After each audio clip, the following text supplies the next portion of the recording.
In front of me is Samsung Galaxy M23 and today I would like to show you how you can switch on and use voice typing.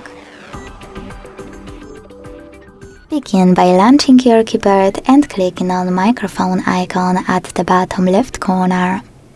If it's not visible, use this gear at the top, scroll down and click on voice input. Then select one of those, Samsung or Google one, and click on it. Let's start with Samsung. Go back to your keyboard and tap on No Visible Microphone.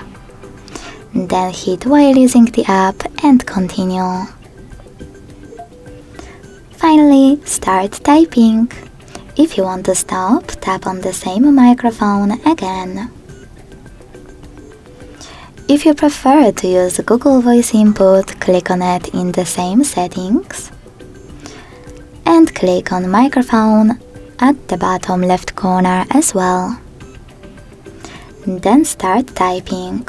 If you want to stop, just stop talking or click on this blue button with a microphone.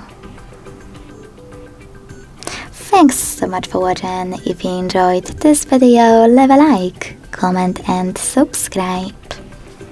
Bye!